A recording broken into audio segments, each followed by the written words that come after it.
ओम शांति। ओम शांति। ओम शांति। आज मुरली सुनेंगे 31 तारीख का। उससे पहले आप सभी इस बात से रूबरू हुए होंगे कि अब बाबा का जो ज्ञान देने का और जो अपना रथ चुना था बाबा ने, अब बाबा का ज्ञान देने का कार्य ख़त्म होता है और अब बाबा कोई तीसरा रथ नहीं चुनेंगे। और जो संदेशियाँ दादी हैं वो ज्ञान नहीं देती और अब बाबा का क्योंकि ज्ञान जो है ख़त्म हो गया। अब ज्ञान तो पूरा हुआ।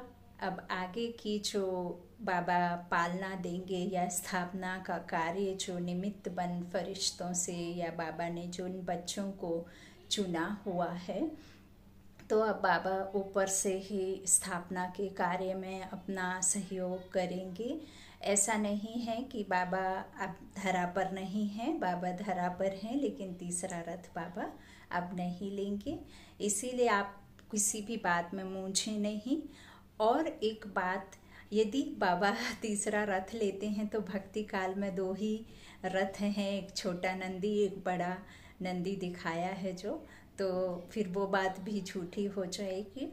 और जो भी बाबा ने पुरुषार्थ दिया है उस पुरुषार्थ को करते रहिए। बाबा ने पूरा ज्ञान तो दे ही दिया है, ऐसा नहीं है कि अधूरा ज्ञान दे करके गए हैं और अब स्थापना के कार्य में बहुत देरी नहीं है।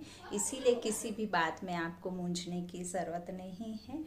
और बाबा का जो भी जिनको भी मिला है वो बाबा का ज्ञान ज़रूर एक दूसरे के पास तक पहुंचाने का बाबा ने निमित्त आत्माओं को चुना है। आज मुरली सुन के हम रात्रि विश्राम बाबा का याद प्यार लेके शुरू करेंगे। 31/3/2021 प्रातः मुरली। ओम शांति। बाप दादा मधुबन।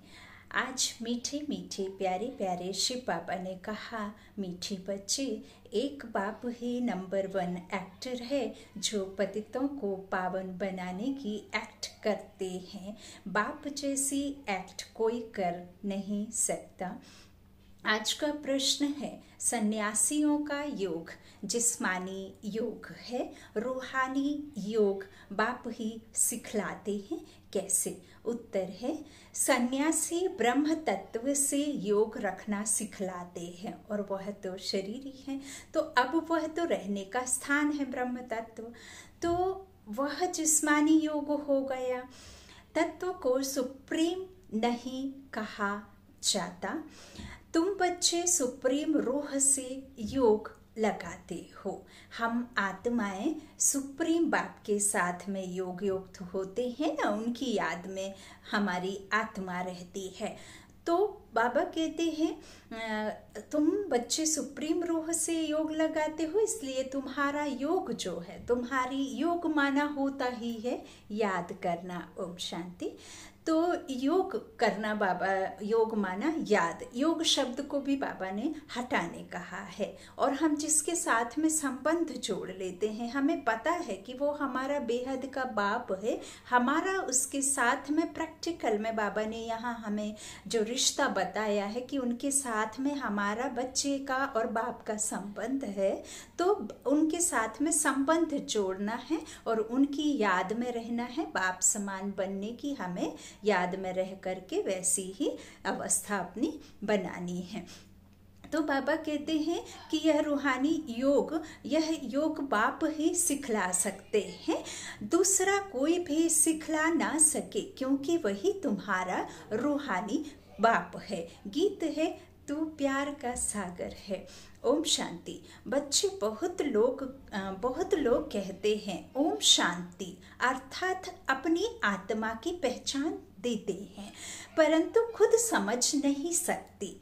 आत्मा ओम शांति माना मैं आत्मा शांत हूँ, इसका मतलब है अहम माना मैं आत्मा शांत हूँ। इस शरीर में आने के बाद कर्म में आती है ना आत्मा।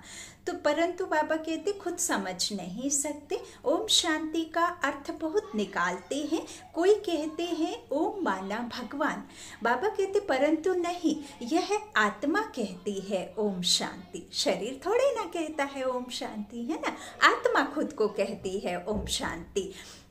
अहम आत्मा का स्वधर्म है, मैं आत्मा का स्वधर्म है। इस शरीर के द्वारा आत्मा ही कहती सुनती करती है ना। कर्मेंद्रियां करती कहती सुनती है, लेकिन आत्मा के द्वारा। तो आत्मा चैतन्य शक्ति है। यह बात परमात्मा ने हमें बताई है कि मैं कहने वाली मैं आत्मा हूँ, यह शरीर नहीं हूँ। बाबा कहते हैं स्वधर्म है आत्मा का, इसीलिए शांत है, इसलिए कहते हूँ मैं हूँ शांत स्वरूप। यह मेरा शरीर है जिससे हम कर्म करते हैं, कितना सहज है। वैसे बाप भी कहते हैं ओम शांति, है ना। तो बाबा कहते परंतु मैं सबका बाप होने कारण, बीज रूप होने कारण भी जो रचना रूपी झाड़ है वो बीज रूप है ना, हम मनुष्यों का बीज रूप है।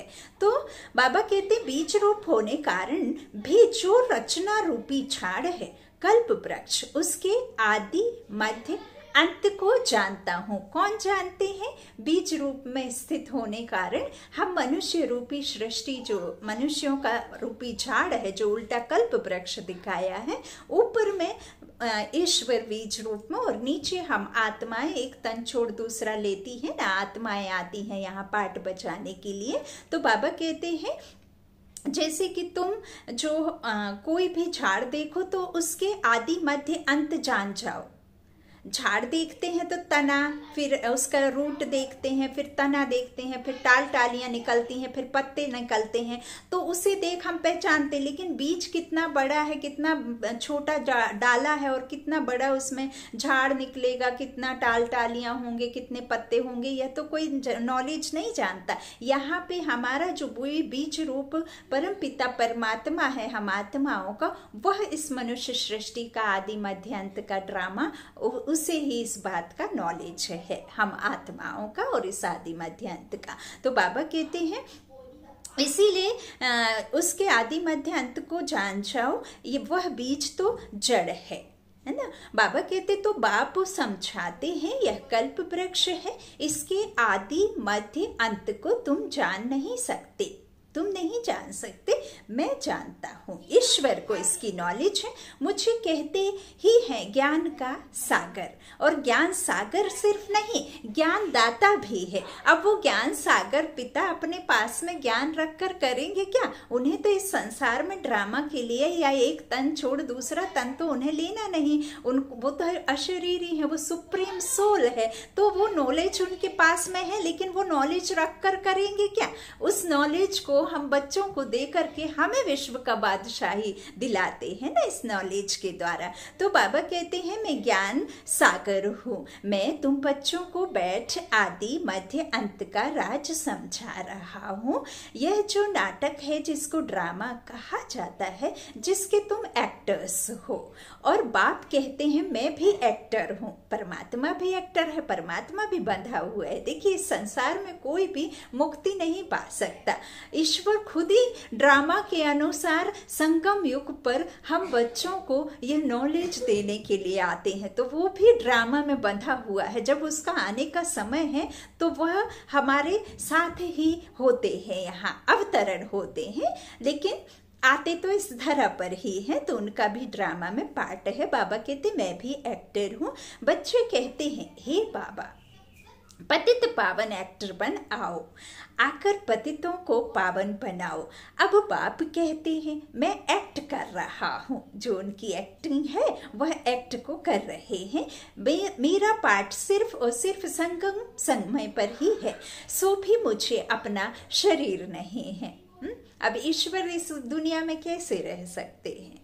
जहाँ सतो रजो तमो अवस्था होती है, जहाँ देवी देवताओं का भी जो 4 स्टेजेस में उनका भी 4 योगों का ड्रामा है, तो फिर परमात्मा फिर इन आत्माओं के साथ में, मनुष्य आत्माओं के साथ रहेंगे तो फिर वो भी अनप्योर हो जाएगा ना। तो उसका तो तन है ही नहीं, वो तो है ही निराकारी सुप्रीम सोल शिव, है ना, शिव कल्याणकारी कहते हैं। तो बाबा कहते हैं यहाँ आता हूँ लेकिन मैं अवतरण होता हूँ, ना कि मैं यहाँ का रहवासी हूँ। पराये देश से पराये देश में आते हैं। रावण राज्य है ना, पतित दुनिया में आना ही उनको पड़ता है, क्योंकि फिर पतित दुनिया में ही तो आकर जो सतयुगी दुनिया की रचना रचता बाप करते हैं, कराते हैं बच्चों के द्वारा। तो बाबा कहते हैं सो भी मुझे अपना शरीर नहीं है, मैं इस शरीर द्वारा एक्ट करता हूँ ब्रह्मतन के रथ का आधार लेकर। मेरा नाम शिव है। बच्चों को ही तो समझाएंगे ना, बाबा कहते बच्चों को ही तो समझाएंगे। पाठशाला कोई बंदरों व जानवरों की तो नहीं होती है, किसे समझाएंगे। कई फिर बंदरों में हनुमान का रूप देख लेते हैं। तो बाबा कहते हैं अब वो उनको क्या समझाएं।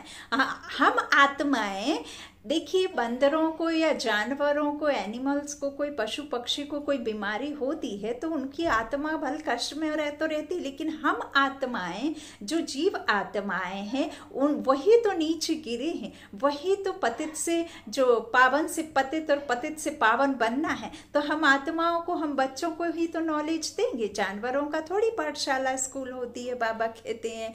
तो इस तरह से बाबा कहते हैं पाठशाला तो बंदरों जानवरों की नहीं होती, परंतु बाप कहते हैं कि इन 5 विकारों के होने कारण शक्ल तो मनुष्य जैसी है लेकिन कर्तव्य बंदरों जैसे हैं। बंदर भी देखो मोह बहुत होता है, उसे बहुत जल्दी लोभी भी हो जाता है। बंदर की पूंछ मनुष्य भी कहते हैं हमें पूछो, ज्यादा से ज्यादा पूछो, है ना। इस अहम में, इस शरीर के नाम को, इस लौकिक नाम को, इस लौकिक मर्तबे को, आपकी स्टेज कौन सी पढ़ाई के द्वारा कौन सी स्टेज पे आप पहुंच गए, उस स्टेटस को जाने। तो यह सब बातें पूछना और जानना, मानना, करना, हमें पूछना, हमें क्यों नहीं पूछा, 4 लोग पूछा, उसको क्यों नहीं पूछा, उसे पूछा, मुझे क्यों नहीं पूछा। तो ये पूंछ ना बंदर नहीं कहता है, ये हम आत्माओं, हम मनुष्यों के लिए ही बंदर समान कहा गया है।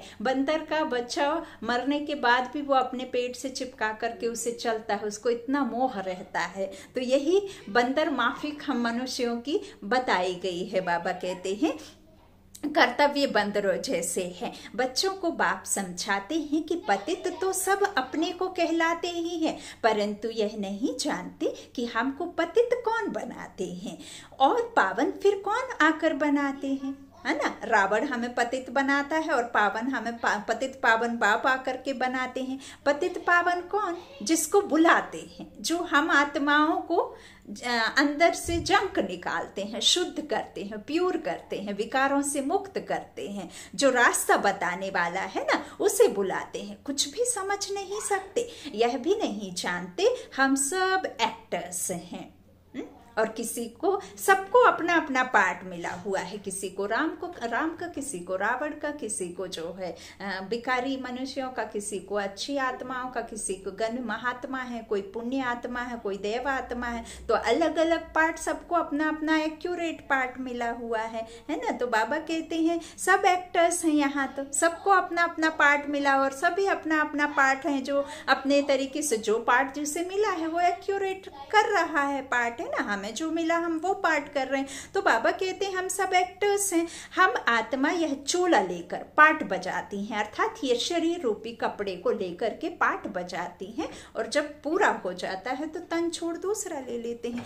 आत्मा परम धाम से आती है। अब इतने सारे मनुष्य आत्मा है इस सृष्टि पर, इस दुनिया में, इस संसार में इतने मनुष्य हैं, तो वो मनुष्य कहाँ से आत्माएं आती हैं? इतने सारे तन को धारण करती है आत्मा, तो मरने के बाद कहीं तो जाती होगी। और इस संसार में जब करोड़ों मनुष्य हैं, तो वो मनुष्य आत्माएं आती कहाँ से हैं? कहीं तो रहती होंगी, कहीं से तो आती होंगी। तो वो है ही निराकारी दुनिया, जहाँ एक आत्मा नहीं, इस इन आत्माओं की दुनिया है उस संसार में, उस दुनिया में, निराकारी दुनिया जिसे कहते हैं। अब यूं ही तो नहीं आ जाता होगा ना कोई भी, है ना। वो कई बार आपने देखा होगा छोटा बच्चा क्वेश्चन भी करता है, पापा आपके पापा के नाम क्या है, तो हम दादा का नाम बताएंगे, उनके पापा उनके पापा उनके पापा उनके पापा, क्योंकि बच्चा थकता नहीं है। लेकिन हम तो अपने आजे पराजे तक जा पाएंगे, उसके बाद तो हमें भी नहीं पता है कि कौन कैसा, कौन काका दादा मामा।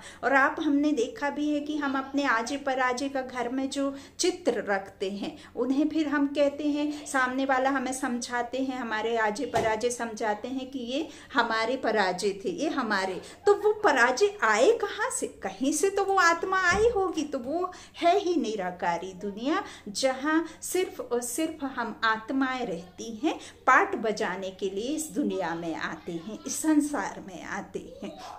और हमारा बेहद का बाप, सर्व आत्माओं का पिता, वो एक ही है। इसीलिए तो फिर हम सब उस एक को ही पुकारते हैं दुख दर्द में, है ना। तो बाबा कहते हैं इस तरह से आत्मा परम धाम से आती है और आकर पाठ बजाती है। बाबा कहते हैं भारत के ऊपर ही सारा खेल है, और खेल बना हुआ है किसके ऊपर? भारत के ऊपर। बाबा कहते हैं भारत पावन, भारत पतित किसने बनाया? रावण ने, राम ने नहीं। हाँ, कोई द्वापर का जो राम लाकर के, त्रेता का राम को लेकर के जो चंद्रवंशी राजा रानी थे, जो 14 कला में आते हैं, जो तब भी श्रेष्ठ रहते हैं, उनको द्वापर में ला करके खड़ा कर दिया और राम और रावण को एक साथ इकट्ठा कर दिया। जबकि जब तक राम राज्य है तब तक रावण की तो कोई एंट्री हो ही नहीं सकती, वहां विकार हो ही नहीं सकते। 5 विकार तो उधर छू भी नहीं सकते ना। सूक्ष्म गति से भल गिरते हैं, सीढ़ी उतरते हैं, लेकिन हम वहां भी श्रेष्ठ रहते हैं। हम सतयुग में महाराजा महारानी, फिर राजा रानी, चंद्रवंशी में आ जाते हैं, तो वहां पे रावण नहीं होता है, ना ही वहां कोई ऐसी सीताओं को गिरफ्त में होती है ना। तो ये बातें सिर्फ समझने की हैं। बाबा कहते हैं रावण ने पतित बनाया। गाते भी हैं कि रावण का लंका पर राज्य था। अब ये तो पूरी ही लंका है ना, जैसे इस बिकारी दुनिया, ये नर्क की दुनिया, इसे तो स्वाहा होनी ही है, क्योंकि अब ये शरीर भी तो बिकारी है ना। अब जब नई दुनिया की रचना होगी तो ये तन थोड़ी रहेगा, है ना। तभी तो फिर सतयुगी आत्माएं, सतयुगी पवित्र पावन तन लेकर आएंगे। तो बाबा कहते बाप बेहद में ले जाते हैं, हद नहीं समझाते, बेहद का समझाते हैं। हे बच्चों, यह सारी सृष्टि बेहद का टापू है, वह तो हद की लंका है। इस बेहद के टापू पर रावण का राज्य है। ये पूरी दुनिया, ऐसा नहीं कि कोई एक मनुष्य है, एक मनुष्य आत्मा है, पूरी दुनिया ही रावण राज्य है ना। ये बातें समझने की हैं। बच्चे कहते हैं बाबा राम राज्य कहाँ था? बाप कहते हैं बच्चे वह तो यहाँ ना था, जिसको सब चाहते हैं वह यहाँ ना था। बाबा कहते तुम भारतवासी आदि सनातन देवी देवता धर्म के हो, हिंदू धर्म के नहीं हो। इसीलिए कहते हैं अतिथि देवो भव, क्योंकि देवी देवता थे, अब नहीं है। बाबा कहते अब वापस बन रहे हैं। बाबा कहते हैं तुम ही हिंदू धर्म, अब देवी देवता धर्म के हो, हिंदू धर्म की नहीं हो, क्योंकि अब तो तुम्हें नॉलेज मिल गई है ना, अब तो पता चल गया है ना, ईश्वर ने बता दिया है। मीठे मीठे सिकीला दे लाडले बच्चों, माना जो 5000 वर्ष पहले सिकीले थे, माना बिछड़े हुए बच्चे अब मिले हैं किससे? अपने पिता से। और हम अनाथ हो गए, अनाथ होने की वजह से हम पतन की ओर गए, हम अपने धनी को भूल गए, इसीलिए हम निधन के हो गए। और धनी कौन? जो सुप्रीम सोल, हम खुद के पिता को भूल गए, इसीलिए हम पतन की ओर चले गए। हम अपने संस्कारों को भूल गए, और संस्कार जब हम अनाथ हो जाते हैं, हमारे माता पिता की छत्र छाया हम पर नहीं रहती, तो कहते हैं ना ये बच्चा तो कुछ भी नहीं जानता। क्यों? क्योंकि ये अनाथ है, इसको कुछ भी नहीं पता कि कैसे समाज में उठना है, कैसे बैठना है, कैसे उठना बैठना, कैसे बात करना है, कुछ भी नहीं पता, क्योंकि ये अनाथ है ना। तो हम तो पूरा संसार ही अनाथ है, क्योंकि रावण राज्य में है ना। तो बाबा कहते हैं मीठे मीठे सिकिले थे लाडले बच्चों, तुम ही पहले पहले भारत में थे, तुमको वह सतयुग का राज्य किसने दिया था? अब तो पता चल गया है। तो बाप कहते हैं कि जरूर हेवनली गॉड फादर ही वर्षा देंगे। बाप समझाते हैं कि किसने और धर्मों में कन्वर्ट हो गए, है ना, कितने और धर्मों में कन्वर्ट हो गए। अब बाबा ने यह भी कहा है जब द्वापर आया तो बाबा के जो बच्चे थे, जो देव कुल के बच्चे थे, जो देवी देवता थे और जो सतयुग और त्रेता के बच्चे थे, वो बॉम्ब ब्लास्ट हुआ। कौन सा? बिकारों में, रावण राज्य का भक्ति शुरू हुई। तो वहां अपने कोई शरीर निर्वाह के लिए, कोई किसी के लिए, कोई किसी के लिए, कोई किसी के लिए अपना देश छोड़ करके डले हैं। तो ये जो बॉम्ब ब्लास्ट हुआ द्वापर में आकर के, जब दुख हुआ संसार में, जब फिर अपने बिरादरी के बच्चे दूर दूर चले गए, अब बाबा उन्हें इकट्ठा कर रहे हैं, है ना। तो बाबा कहते हैं रावण का जब बॉम्ब ब्लास्ट, जो बॉम्ब गिरा ना, तो बिखर गए हैं मेरे बच्चे, अब बाबा उन्हें ढूंढ रहे हैं। बाबा कहते हैं इस तरह से जरूर हेवनली गॉड फादर ही यह वर्षा देंगे। बाप समझाते हैं और धर्मों में भी कन्वर्ट हो गए हैं। मुसलमानों का जब राज्य था तो बहुतों को मुसलमान बनाया, क्रिश्चियन का राज्य था तो बहुतों को क्रिश्चियन बनाया, बौद्धियों का था तो यहाँ राज्य भी नहीं हुआ था तो भी बहुतों को बौद्धि बनाया, कन्वर्ट किया है अपने धर्म में, और अभी भी देखिए हो ही रहे हैं। तो आदि सनातन धर्म जब प्रायः लोप हो जाए तब तो फिर उस धर्म की स्थापना हो। जब एक धर्म, एक कर्म, एक ही राज्य, यथा राजा यथा रानी होंगे तो वजीर आदि की तो जरूरत नहीं होती है, वो खुद ही इतने शक्तिशाली, तो फिर द्वैत की बात नहीं होती ना। अब तो एक एक घर में दो लोगों की भी आपस में एक मत नहीं होती। पहले तो कितने बड़े बड़े जॉइंट्स फैमिली हुआ करती थी, कितने बड़े बड़े परिवार हुआ करते थे और एक की बात चलती थी, उसने कह दिया माना पत्थर की लकीर हो गई। अब तो एक घर में दो बच्चे हैं, माता पिता, माँ बेटे, बीबी बच्चे के साथ में नहीं मिल रही है। क्यों? क्योंकि मत अलग अलग हो गए, मतांतर हो गए ना, मतों में अंतर हुए तो द्वैत पैदा होते हैं। अब वहां तो सतयुग में तो ऐसा था ही नहीं। बाबा कहते जब वो खत्म हो तब तो फिर धर्म आदि शुरू हुए ना। और अब तो देखिए गली गली भगवान की मूर्ति रख के एक तरह से कमाई का साधन हो गया। भगवान को बिठा लेते हैं, 10 दिन मूर्ति का पूजन करते हैं, आरती घुमाते हैं और पैसा कमाने का भगवान को भी एक जरिया बना लिया है।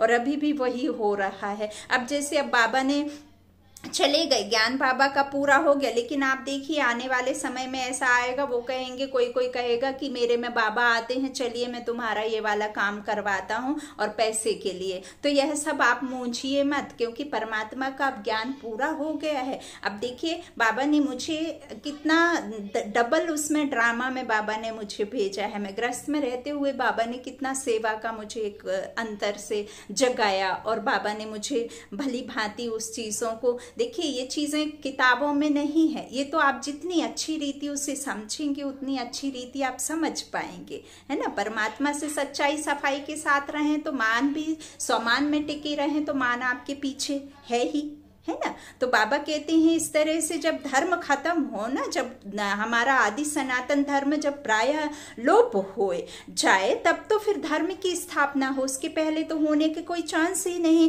बाबा कहते हैं तो बाप तुम सभी भारतवासियों को कहते हैं कि मीठे मीठे बच्चे, तुम सब आदि सनातन देवी देवता धर्म के थे।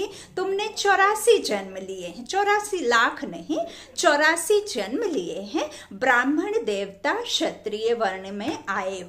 बाबा कहते अब फिर ब्राह्मण वर्ण में आए हो देवता वर्ण में जाने के लिए। गाते भी हैं ब्राह्मण देवताए नमः, पहले ब्राह्मणों का नाम लेते हैं। सर्वश्रेष्ठ बाबा ने यही ब्राह्मण को बताया है। ब्राह्मणों ने ही भारत को स्वर्ग बनाया है, यह है ही भारत का प्राचीन युग। बाबा कहते पहले पहले जो राजयोग था जिसका गीता में वर्णन है, गीता का योग किसने सिखलाया था? बाबा कहते यह भारतवासी भूल गए हैं। बाप समझाते हैं कि बच्चे योग तो मैंने सिखलाया था, यह है रूहानी योग, आत्मा का परमात्मा के साथ में मिलन। बाबा कहते बाकी सब है जिस्मानी योग। बाबा कहते सन्यासी आदि जिस्मानी योग सिखलाते हैं कि ब्रह्मा से योग लगाओ, वह तो रॉन्ग हो जाता है ना। ब्रह्मा तत्व तो रहने का स्थान है, हाँ? तो बाबा कहते वह कोई सुप्रीम रूह नहीं ठहरा, और इसीलिए बाबा कहते बाप को भूल गए हैं। तुम भी भूल गए थे, तुम अपने धर्म को भूल गए हो, यह भी ड्रामा में नूंद है। बाबा कहते विलायत में योग नहीं, योग था नहीं, हठ योग और राजयोग यहाँ ही है। वह निवृत्ति मार्ग वाले सन्यासी कब राजयोग सिखला ना सके, सिखाए वह जो जानता है, जिसे जिस चीज का नॉलेज होगा वही तो सिखाएगा। अब आप मान लीजिए डॉक्टर हैं, आपसे कोई कहेगा कि मुझे घर का मैप बना के दीजिए, तो आपके पास में तो वो नॉलेज है ही नहीं, तो आप कैसे इंजीनियरिंग का काम कर देंगे। आपको तो शरीर की कहाँ फिट करना है, कहाँ से चीरा फाड़ी करना है, कहाँ सर्जरी करना है, किसको कहाँ ठीक जगह बिठाना है, आपको तो वो नॉलेज है। आप दूसरी नॉलेज कैसे, आप वकालत तो नहीं जानते, तो आपके पास में जो नॉलेज है आपसे मिलेगी। लेकिन आप जो डॉक्टर और इंजीनियर और जो वकालत है, उससे तो हम किसी फांसी चढ़ते हुए इंसान को बचा सकते हैं, डॉक्टर मरीज को बचा सकता है, घर बना सकता है इंजीनियर, फ्लाइट तैयार कर सकता है, लेकिन उस ज्ञान से तो हमारी सदगति नहीं होती ना। उस ज्ञान के द्वारा, उस नॉलेज के द्वारा तो हमें आत्माओं का ज्ञान नहीं मिलता ना। वो तो आपका शरीर निर्वाह के लिए नॉलेज है, और शरीर निर्वाह की कमाई का एक साधन है जो आपने पढ़ाई की है। यह नॉलेज जो हमें ज्ञान ऊंचते ऊंच बेहद के बाप के द्वारा जो आत्मा रूपी ज्ञान मिलता है, वह ज्ञान से सर्वात्माओं की सदगति होती है ना। तो यही ज्ञान बिना गत नहीं, तो इस ज्ञान के बिना किसी की गत नहीं। बाबा कहते हैं जो इस तरह से कब राजयोग सिखला ना सके, निर्वृत्ति मार्ग वाले सिखाए वह जो जानता है। सन्यासी लोग तो राजाई भी छोड़ देते हैं। गोपी चंद राजा का मिसाल है ना, राजाई छोड़ जंगल में चला गया, उसकी भी कहानी है। सन्यासी तो राजाई छुड़ाने वाले हैं। बाबा कहते हैं इस तरह से वह फिर राजयोग कैसे सिखाएं, राजयोग सिखला नहीं सकते। इस समय सारा झाड़ जड़ीभूत हो गया है। जो शरीर है ना, उसे ही सब कुछ समझ बैठे, और इस भौतिक सुख सुविधाओं के पीछे और की चाहत, कभी भी ना खत्म होने वाली चाहत है ना। और भौतिक सुख सुविधाओं से आप इस शरीर के लिए तो कुछ खरीद सकते हैं, लेकिन आत्मा की संतुष्टि के लिए आप कुछ नहीं खरीद सकते। आत्मा की शांति तो इस आध्यात्म ज्ञान और इस नॉलेज के साथ ही शांति होगी आत्मा की। इससे ही आपको सर्व प्राप्ति है। शरीर निर्वाह के लिए आप हम जो कर रहे हैं वो सिर्फ इस तन को सुख दे पाएंगे, लेकिन मन और बुद्धि को तो परमात्मा के ये तीसरे नेत्र के द्वारा ही शांति प्राप्त होगी ना। तो बाबा कहते हैं इस तरह से जड़ीभूत हो जाता है तो अंत में उसको गिराना पड़ता है ना। तमो प्रधान हो गए ना। तो वैसे यह मनुष्य सृष्टि रूपी झाड़ भी तमो प्रधान है। ये पूरा संसार हो गया ना। अब तो पूरा संसार, पानी भी देखिए हम प्यूरिफाई करके पीना पड़ता है, उसमें भी डर है पीने से। दवाइयाँ आदि लाते हैं, उसमें भी हमें डर रहता है, क्या पता कुछ उल्टा असर ना हो जाए। दूध दही में मिलावट है, घी में मिलावट है, हर चीज में मिलावट है, गोल्ड में मिलावट है, किस में मिलावट नहीं है। हवाओं में मिलावट आ गई अब तो ये तमो प्रधान दुनिया ही हो गई। बाबा कहते हैं मनुष्य सृष्टि रूपी झाड़ भी तमो प्रधान है, इनमें कोई सार नहीं। अब इस संसार में ना कोई भी सार वाला संसार नहीं रहा। अब बाबा कहते हैं इनका जरूर विनाश होगा। इनके पहले आदि सनातन देवी देवता धर्म की स्थापना यहाँ करनी होगी। सतयुग में कोई दुर्गति वाला होता नहीं है। यह विलायत में जाकर योग सिखलाते हैं, परंतु वह है हठ योग, ज्ञान बिल्कुल नहीं है। बाबा कहते अनेक प्रकार के हठ योग हैं, यह है राजयोग। हठ योग में दिखाते हैं ये सिंहासन बिठाओ, वो कपड़े पहनो, ये करो, वो करो, ये ऐसे मंत्र पढ़ो, इस पोजीशन में बैठो, उस पोजीशन में बैठो। घर नहीं जा सकते, 12 साल तक आप अपने घर में शक्ल सूरत नहीं दिखा सकते, माँ का चेहरा नहीं देख सकते। कितने कितने तरीके से हठ योग सिखाते हैं, है ना। तो बाबा कहते हैं वो हठ योग है। यहाँ तो बाबा ने बिल्कुल फुल अथॉरिटी दी है कि आप, बाबा आजकल मुरली में रोज कह रहे हैं आप भलग्रस्त में रहो, लेकिन जो बाबा से बुद्धि योग तोड़ सबसे निभाओ, लेकिन बुद्धि उस परमात्मा के पास रखो, है ना। बाबा कहते हैं इस तरह से जो मनुष्य को सीखने हैं तो वह तो जिस्मानी योग है ना, इसको रूहानी योग कहा जाता है। बाबा कहते मनुष्य का है जिस्मानी योग, तो मनुष्य को सिखाने वाले हैं। बाप बच्चों को समझाते हैं कि मैं तुमको एक ही बार राजयोग सिखाता हूँ। यह जो राजयोग है वो सिर्फ और सिर्फ एक ही बार सिखाते हैं 5000 वर्ष में, वो भी जब यह दुनिया का बिल्कुल एकदम अंतिम होने को है, तो और कोई कदाचित सिखा ना सके। रूहानी बाप रूहानी बच्चों को सिखाते हैं कि मामी कम याद करो, मुझ एक को याद करो तो तुम्हारे सब पाप मिट जाएंगे। हठ योगी कब ऐसे कह ना सके, वो तो कहेंगे मुझे याद करो, है ना। और बाबा कहते हैं कि ये आत्माएं को समझाते हैं। बाप कहते हैं हठ योगी नहीं कह सकते, बाप आत्माओं को समझाते हैं। यह नई बात है, बाप तुमको अब देही अभिमानी बना रहे हैं, देह से खुद को न्यारा समझ। बाबा कहते हैं इस तरह से बाप को देह है नहीं, अब बाप को देह नहीं, और हम अशरीरी आए थे तो अशरीरी ही होकर उस परमात्मा को याद करना होगा, क्योंकि परमात्मा अशरीरी, हम बच्चे अशरीरी, हम आत्मा है, वो सुप्रीम सोल। तो हमें वैसे ही अब हम जब इस तन को याद करेंगे तो हमें शरीर रूपी संबंध ही याद आते हैं, और जब हम खुद को आत्मा समझते हैं तो हमें परमात्मा याद आता है, क्योंकि वो सच्ची आत्मा, सच्ची ईश्वर, सच्ची बाबा को याद करती है ना। तो बाबा कहते हैं इस तरह से जो है अभिमानी, देह अभिमानी बना रहे हैं, देह से न्यारा समझना। बाप को देह है नहीं, इसीलिए देह से न्यारा समझने की बात बाबा बार बार कहते हैं। बाबा कहते हैं मैं इसके तन में आता हूँ, इसका नाम बदल देते हैं, क्योंकि मर्जीबा बना है ना। ऐसे तो नहीं कि पहले नाम बदल दिया होगा, जब वो मर्जीबा बन गए, जीते जी सबसे मोह तोड़ दिया, नष्टो मोहा बन गए, और खुद को सुप्रीम सोल से बिल्कुल एकदम कनेक्ट कर लिया, है ना। तो जीते नष्टो महातन से भी न्यारा खुद को रखते थे, तो फिर इनका नाम रखा। बाबा कहते हैं क्योंकि मर्जीबा बना है जीते जी सब कुछ त्याग देना। तो जैसे गृहस्थी जब सन्यासी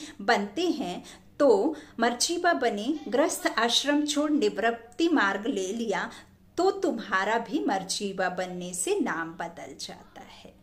चैतन्य आत्माएं शक्ति ब्राह्मण खुद को समझते हैं। तो बाबा कहते पहले शुरू में सबके नाम लाए थे, फिर जो आश्चर्यवत सुनंती कथंती भगंती भागंती हो गए तो नाम आना बंद हो गया। इसलिए अब बाप कहते हैं कि हम नाम दें और फिर भाग जाएं तो फालतू हो जाता है। पहले बाबा बहुत सारे दादियों के बहुत सारे जो अच्छे अच्छे राज ऋषि हैं, तो समर्पित भाई बहन बहुत वरिष्ठ, उनके नाम भी बदली किए हैं। लेकिन आप तो बाबा कहते हैं सुनते हैं और अच्छे से बात को आश्चर्य बात सुनंती कथंती और भागंती हो जाते हैं। इसीलिए अब बाबा ने नाम बदलना बंद कर दिया है ना। बाबा कहते फिर भाग जाते हैं और तो फिर फालतू हो जाता है ना। तो पहले आने वालों के जो नाम रखे वह बहुत रमणीक थे, बाबा कहते हैं अब नहीं रखते हैं। उनका रखें तो जो सदैव कायम भी रहे। पहले सीता गीता जानकी उमा इस तरह से नाम रखते थे, अब तो रीना टीना टीटू वीटू टीकू पीकू टिट्टू पिट्टू कुछ भी रख देते हैं। अब तो नाम का कुछ नाम सेंसलेस नाम रहता है। पहले तो रामायण के पन्नों में उठा करके चिट उठा करके फेंकते थे, फिर अपने अपने बच्चों का ऐसे लक्ष्मी दुर्गा रखा करते थे। अब तो वो ओल्ड नाम सोचने लगे हैं कि ये घिसा पिटा ओल्ड नाम है, रूढ़िवादी नाम है, ऐसा सोच के नाम नहीं रखते हैं। अच्छे अच्छे नाम रखते हैं, मूवीज के नाम निकालो उसमें से रखेंगे, ऐसा कहते हैं। तो है ही ना। अब यहाँ जब ये बुद्धि पूरा संसार का भी तो हमारे ऊपर असर होता है ना। तो बाबा कहते कितने रमणीक नाम रखते थे, अब नहीं रखते हैं। उनका रखें तो सदैव बाबा कहते हैं बहुतों के नाम रखें, फिर बाप को फारकाती दे चले गए, इसलिए अब नहीं बदलते। बाबा कहते हैं इसीलिए अब नहीं बदलते।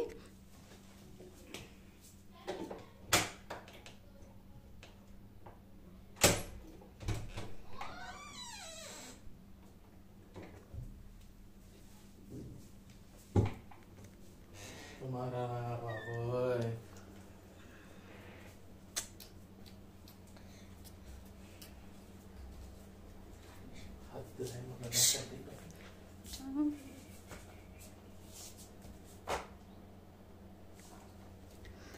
बाप समझाते हैं कि यह ज्ञान क्रिश्चियन की बुद्धि में भी बैठेगा। इतना समझेंगे कि भारत का योग निराकार बाप ने ही आकर सिखाया था।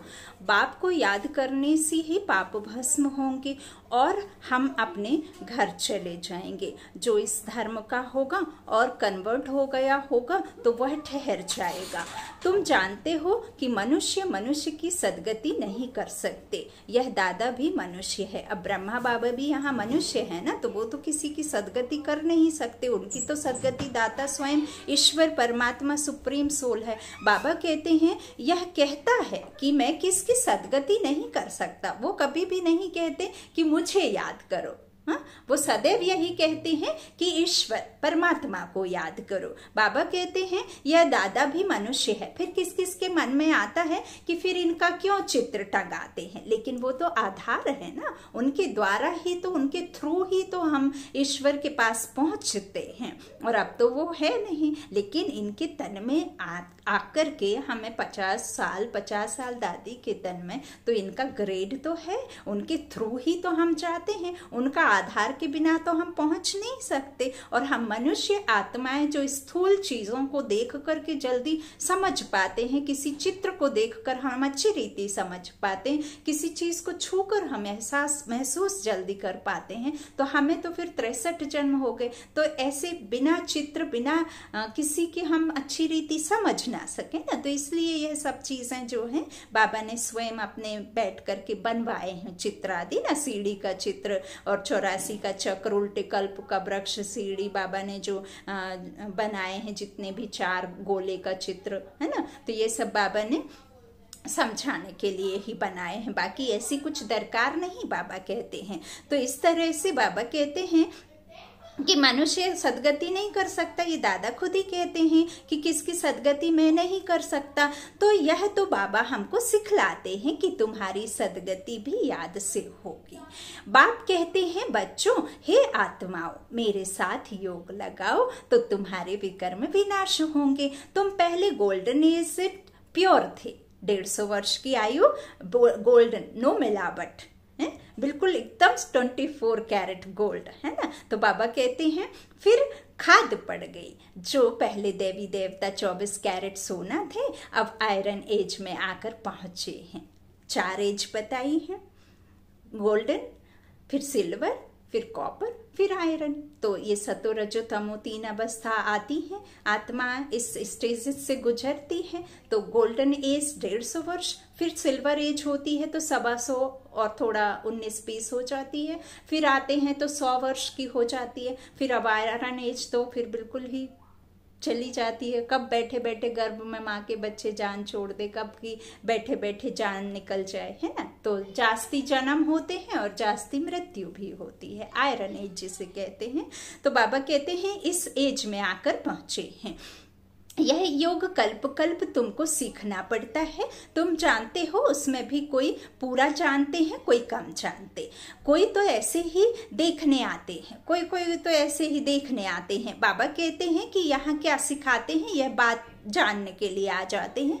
ब्रह्म कुमार कुमारियां इतने ढेर बच्चे हैं तो जरूर प्रजापिता ब्रह्मा होगा ना, जिसके इतने बच्चे आकर बने हैं तो जरूर कुछ होगा। तो आकर जाकर उन्होंने पूछो तो सही कि तुमको प्रजापिता ब्रह्मा से क्या मिलता है, पूछना चाहिए ना। परंतु इतनी बुद्धि भी नहीं है, भारत के लिए खास कहते हैं। गाया भी जाता है पत्थर बुद्धि सो पारस बुद्धि, पारस बुद्धि सो पत्थर बुद्धि। और जो बाबा ने कहा जो जितना गिरा है सबसे जास्ती भारत ही गिरता है और सबसे जास्ती भारत ही उठता है, उत्थान और पतन। तो बाबा कहते हैं जो जितना गिरा है वो उतना उठेगा भी, और जो जितना उठा है वो उतना गिरेगा भी। यह भी ड्रामा की नोंद है ना। बाबा कहते हैं सतयुग त्रेता में पारस बुद्धि गोल्डन एज थे, फिर सिल्वर एज 2 कला कम हुई, इसलिए नाम पड़ा चंद्रवंशी, क्योंकि नापास हुए हैं ना। यह भी पाठशाला है, 33 मार्क्स से जो नीचे होते हैं वह फेल हो जाते हैं। राम सीता फिर उनकी डिनाइस्टी संपूर्ण नहीं है, इसलिए सूर्यवंशी बन ना सके। नापास तो कोई होंगे ना कोई तो होंगे, क्योंकि इम्तिहान भी बहुत बड़ा है। आगे गवर्नमेंट का IC एस का बड़ा इम्तहान होता था, सब थोड़े ही पढ़ सकते थे। बाबा कहते हैं कोटों में कोई निकलते हैं, कोई चाहे तो हम सूर्यवंशी महाराजा महारानी बने तो उनमें भी बड़ी मेहनत चाहिए। मम्मा बाबा भी पढ़ रहे हैं श्रीमत से, वे पहले नंबर में पढ़ते हैं, फिर जो माता पिता को फॉलो करते वही उनके तख्त पर बैठेंगे। बाबा कहते सूर्यवंशी 8 डिनाइस्टी चलती है, 8 जन्म होते ना सूर्यवंशी के, तो 8 डिनाइस्टी चलती है, डीटी धर्म देवी देवता का। जैसे Edward the first the second चलता है, तुम्हारा कनेक्शन इन क्रिश्चियन से अधिक है। क्रिश्चियन घराने ने भारत की राजाई हप की, भारत का अथाह धन ले गए। फिर विचार करो तो सतयुग में कितना अथाह धन होगा, कल्पना मात्र कर सकते हैं, उससे भी बुद्धि में सारी नॉलेज आ जाएगी, है ना। हमारे अजय पराजय के समय ही देखिए कितना 100, 200, 150 रुपये, 400 रुपये गोल्ड सोना 10 ग्राम का था। तो आप उस जमाने की बातें सोचकर ही समझ सकते हैं बुद्धि से। तो बाबा कहते हैं वहां की भेंट में तो यहाँ कुछ भी नहीं है, नथिंग। वहां सब खानियां भरतू हो जाती हैं, अब तो हर चीज की खानियां खाली होती जाती हैं। फिर चक्र रिपीट होगा तो फिर सब खानियां भरतू हो जाएंगी। मीठे मीठे बच्चों, तुम अब रावण पर जीत पाकर राजाई ले रहे हो, फिर आधा कल्प बाद यह रावण वापस आएगा। बाबा कहते फिर तुम राजाई गंवा बैठोगे। अभी भारतवासी तुम कौड़ी मिसल बन गए हो, हमने तुमको हीरे जैसे बनाया, रावण ने तुमको कौड़ी जैसा बनाया। समझते नहीं कि यह रावण कब आया। और दिवाली पे पुतला जरूर जलाते हैं, हर एक साल में उसको बड़ा करते जाते हैं। अब विकार जास्ती होंगे तो पुतला भी जास्ती बढ़ता जा रहा है। जितने विकार में उन्नति हो रही है उतना उसके पुतले के साइज में उन्नति हो रही, लेकिन असल में समझते नहीं कि हम आत्माएं ही जो 5 विकार अर्थात रावण से ग्रस्त में है ना। तो उसे ही अंदर में योग अग्नि से इस आत्मा से कहती है, और आत्मा की आत्मा से लड़ाई है, विकारों पर जीत पहननी है ना। तो बाबा कहते हैं जो इस तरह से समझते नहीं कि रावण कब आया, हम क्यों उनको जलाते हैं। कहते हैं कि यह रावण तो परंपरा से चला आता है। बाप समझाते हैं कि आधा कल्प के बाद यह रावण राज्य शुरू होता है, आधा कल्प सुख चलता है, राम राज्य। बाबा कहते भिखारी बनने कारण अपने को देवी देवता कह नहीं सकते, पूज्य से पुजारी बनते हैं। तो बाबा कहते हैं खुद को कैसे कहेंगे, वास्तव में तुम देवी देवता धर्म के थे, तुम्हारे जितना सुख कोई नहीं देख सकते।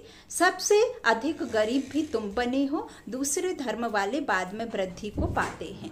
क्राइस्ट आया, पहले तो बहुत थोड़े थे, जब बहुत हो जाएं तब तो राजाई कर सकें। तुमको तो पहले राजाई मिलती है। यह तो सब ज्ञान की बातें हैं। बाप कहते हैं हे आत्माएं, मुझ बाप को याद करो। बाबा कहते हैं आधा कल्प तुम देह अभिमानी रहे हो, देह को समझते रहे हो सब कुछ, अब देही अभिमानी बनो। घड़ी घड़ी यह भूल जाते हो क्योंकि आधा कल्प की कट चढ़ी हुई है, अब इतने जल्दी तो नहीं निकलेगी। तो बाबा कहते इतना आसान भी नहीं है। तो बाबा कहते हैं इस समय तुम ब्राह्मण चोटी हो, चोटी दिखाई गई है ना ब्राह्मणों की, तो यही ब्राह्मण ही चोटी है चढ़ाने के लिए, जो सतयुगी दुनिया का बाबा हम रचता बाप रचनाओं के द्वारा निमित्त आत्माओं के द्वारा ब्राह्मण झाड़ तैयार किया है ना। तो बाबा कहते हैं यही चोटी हो, तुम हो सबसे ऊंच। सन्यासी ब्रह्मा से योग लगाते हैं, उनसे विकर्म विनाश नहीं होते। वापिस कोई भी जा नहीं सकते। जब सभी तमो प्रधान बन जाते हैं तब ही बाप आकर सभी को सतो प्रधान बनाते हैं। बाबा कहते हैं अर्थात सभी की ज्योति जग जाती है।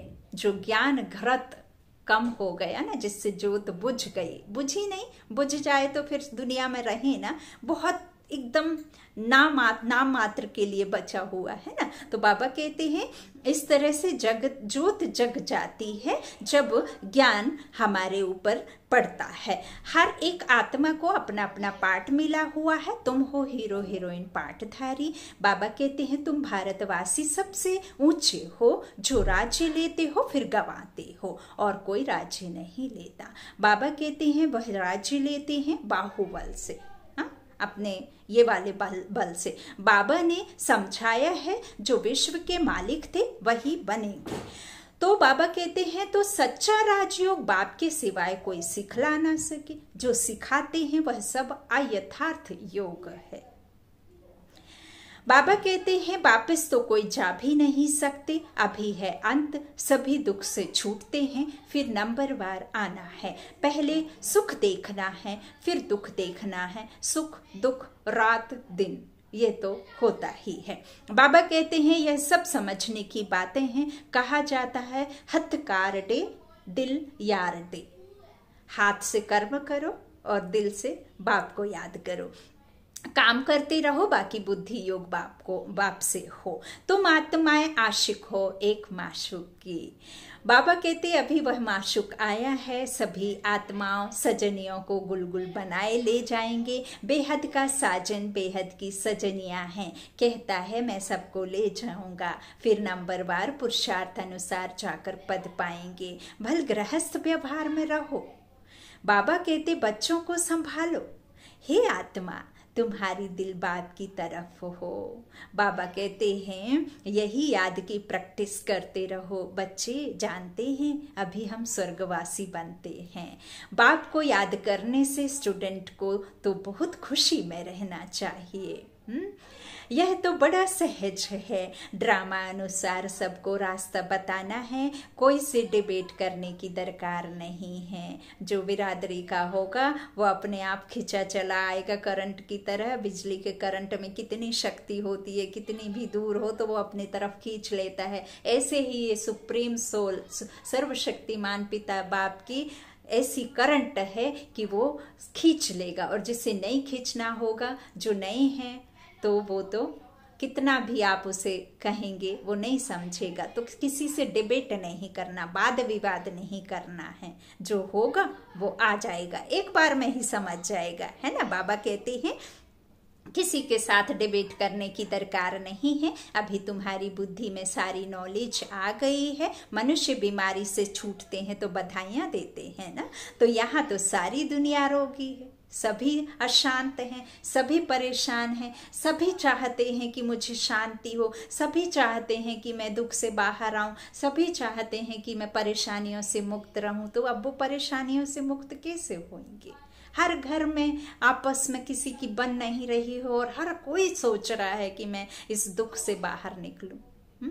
तो अब कैसे छूटेंगे? बाबा कहते हैं थोड़े समय में जय जयकार हो जाएगी। अच्छा, बाप दादा का याद प्यार ले लीजिए। मीठे मीठे सीखी लाधे बच्चों प्रति माता पिता बाप दादा का याद प्यार और गुड मॉर्निंग। रूहानी बाप की रूहानी बच्चों को नमस्ते। हम रूहानी बच्चों की रूहानी माता पिता बाप दादा को याद प्यार और गुड मॉर्निंग। शुक्रिया बाबा, मीठे बाबा, प्यारे बाबा, सबका साथी सबका सहारा, मेरा बाबा मेरा बाबा। धारणा के लिए मुख्य सार आज बाबा ने कहा, पहला, सच्चे सच्चे आशिक बन हाथों से काम करते, बुद्धि से माशूक को याद करने की प्रैक्टिस करनी है। बाप की याद से हम स्वर्गवासी बन रहे हैं, इस खुशी में रहना है।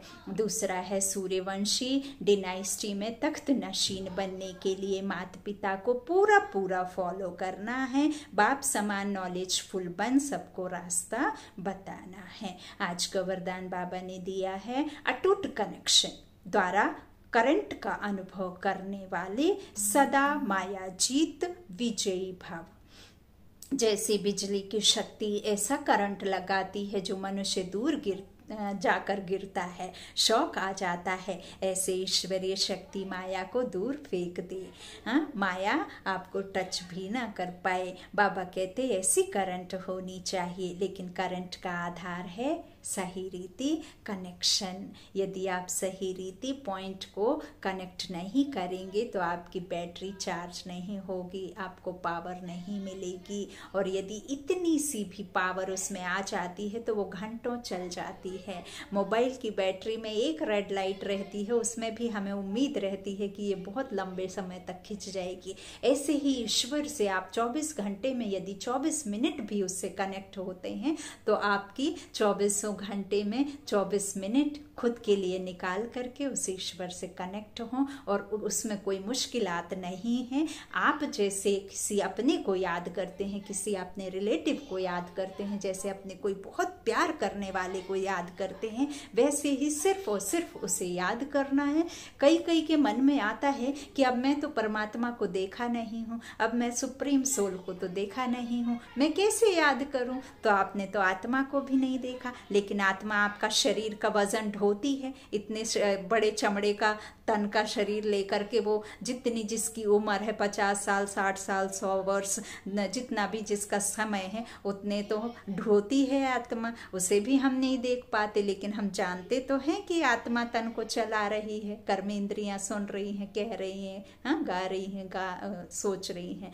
तो यही तो सिर्फ इतना ही मदार है याद का, बस और कुछ भी नहीं। तो बाबा कहते ऐसे ईश्वरी शक्ति माया को दूर फेंक दें।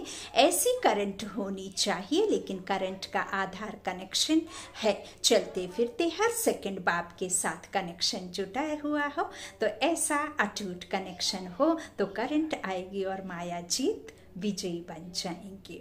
आज का स्लोगन बाबा ने कहा, तपस्वी वह है जो अच्छे बुरे कर्म करने वालों की प्रभाव के बंधन से मुक्त है। स्लोगन है, तपस्वी वह है जो अच्छे बुरे कर्म करने वालों के प्रभाव के बंधन से मुक्त है। और यही बाबा का कहना है कि रात्रि विश्राम के समय भी बाबा का याद प्यार लेके, मच्छरदानी जैसा बना के बाबा का खूब साथ लेकर के, बिल्कुल एकदम अपने जितने भी पूरे दिन के आपके विचार हैं, जितनी भी मुश्किलें हैं, जितनी भी परेशानियां हैं, उन सब को जब हम किसी को सुना देते हैं तो हम एकदम लाइट, हल्का, एकदम ऐसा महसूस करते हैं कि मानो अब बहुत बड़ा बोझ उतर गया। तो यही सब ईश्वर को, जैसे मैं आपके पास नहीं देख पा रही हूँ आपको, वैसे ही हम ईश्वर को नहीं देख पा रहे हैं, लेकिन वो वाईफाई है, सुनता है। इवन आपकी मेल भी बाबा के पास पहुँचती है। तो आप इसी रीति बाबा से अपना हर बात करें, चलते फिरते उठते बाबा से ही बातें करें, तो आप हर मुश्किल से यूं ही सहज बाहर आ जाएंगे। ये बाबा का सच्चा पक्का वादा है। ओम शांति। शुक्रिया बाबा, शुक्रिया सभी बाबा के स्नेही बच्चों को। बाबा का याद प्यार और नमस्ते।